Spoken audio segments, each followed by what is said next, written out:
ससुराल में दुख, मायका में सुख, कभी कभी आफत बन जाता है।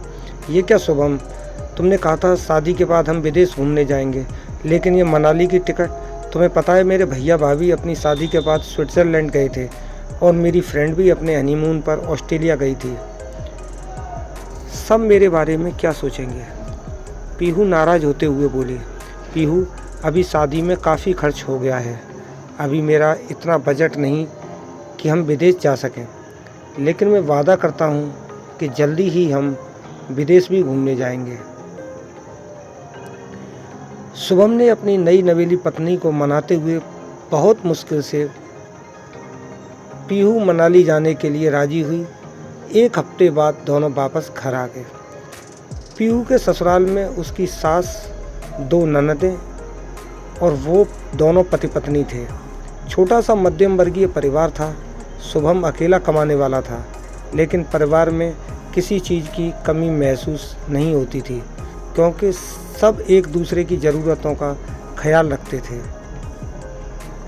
पीहू एक संपन्न परिवार की बेटी थी। वो और शुभम एक दूसरे को पसंद करते थे। जब पीहू ने अपने परिवार वालों को शुभम के बारे में बताया तो वैसे तो उन्हें कोई ऐतराज़ नहीं था, क्योंकि शुभम एक नेक और ईमानदार लड़का था। लेकिन उन्होंने पीहू को समझाने की कोशिश ज़रूर की थी कि शुभम की छोटी सी तनख्वाह में गुजारा कैसे करोगी, लेकिन पीहू उस समय कुछ सुनना नहीं चाहती थी। प्यार की खुमारी में उसे उस वक्त हैसियत और स्टेटस नज़र नहीं आ रहा था। ससुराल में पीहू के दिन तो गुजर रहे थे, लेकिन हर चीज़ में वो अपने परिवार की तुलना अपने मायके से करती थी। कभी खाने की वैरायटी पर बहस करती तो कभी घर की सुख सुविधाओं पर सवाल करने लगती। बात बात पर वो रूठ कर अपने मायके चली जाती थी या मायके वालों के सामने अपनी मांग रख देती थी। गर्मी आते ही पीहू को अपने एसी वाले कमरे की याद आने लगी। शुभम, मुझे गर्मी में रहने की आदत नहीं है, मेरे मायके में तो हर जगह एसी लगे हैं। शुभम का अभी बजट नहीं था, फिर भी पीहू के लिए उसने कमरे में एसी लगवा दिया, क्योंकि उसे डर था कि कहीं पीहू अपने मायके वालों से एसी भी न मांग ले। शुभम एक स्वाभिमानी व्यक्ति था और उसे इस तरह पीहू का अपने मायके से चीज़ें लाना पसंद नहीं आता था। अगले महीने पीहू का जन्मदिन था और वो बहुत उत्साहित थी। सुबह उसकी सास ने बहू बेटे के साथ आरती की और पीहू को जन्मदिन की बधाई दी। पीहू सोच रही थी कि उसके मायके की तरह यहाँ भी उसके जन्मदिन पर बहुत बड़ी पार्टी होगी, लेकिन शाम को शुभम उसे सिर्फ डिनर पर लेकर चला गया तो पीहू का गुस्सा फूट पड़ा। शुभम, तुमने तो मेरा सारा मूड ही ख़राब कर दिया।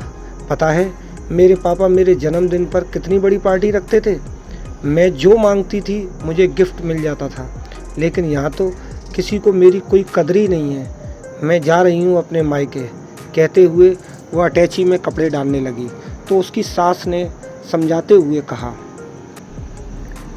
बहू, अब ये तुम्हारा घर है। लड़की को अपने ससुराल में सामंजस्य बैठाना पड़ता है। अपने पति की जेब देखकर उसका साथ देना पत्नी का कर्तव्य होता है। मानते हैं तुम्हारे मायके की तुलना में यहाँ तुम्हें सुख सुविधा कम मिलती है, लेकिन हम सब तुमसे बहुत प्यार करते हैं। बेटा, शादी के बाद मायके में बेटियाँ मेहमान होती हैं। इस तरह छोटी छोटी बातों पर मायके जाना अच्छी बात नहीं है। मम्मी जी, जब मैं इस घर में आई हूँ एडजस्ट ही तो कर रही हूँ। अपने मायके के सारे ऐशो आराम छोड़कर यहाँ आई थी, लेकिन यहाँ किसी को मेरी कोई परवाह ही नहीं है। शुभम ने भी पीहू को रोकने की बहुत कोशिश की, लेकिन वो समझने को तैयार ही नहीं थी। मायके गए हुए पीहू को 15 दिन हो गए थे। इस बार शुभम भी उसे मनाने नहीं गया। पीहू की माँ भी बेटी की जिद से परेशान थी, लेकिन उसे जाने को कैसे कहती।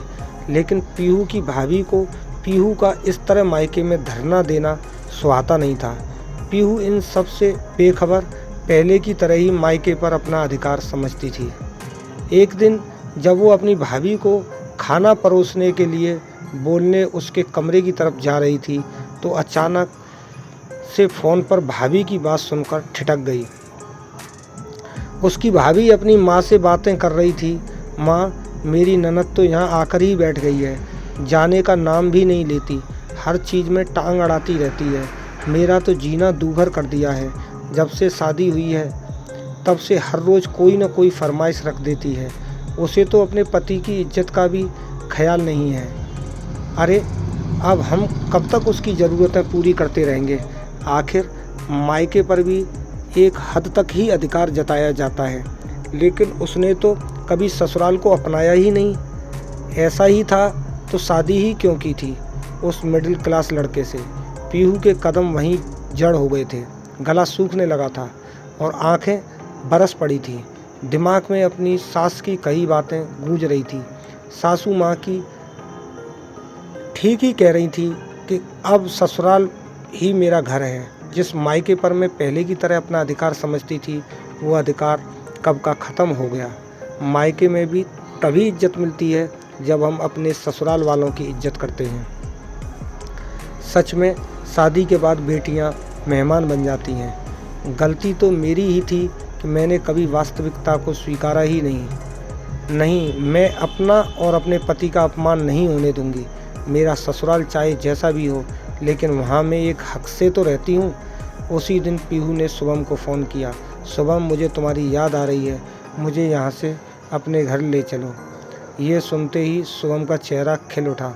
वो बहुत खुश था। आखिर अब सही मायने में उसका घर बसने वाला था। तो दोस्तों, कहानी अच्छी लगी हो तो लाइक, शेयर एंड सब्सक्राइब करना ना भूलें। धन्यवाद।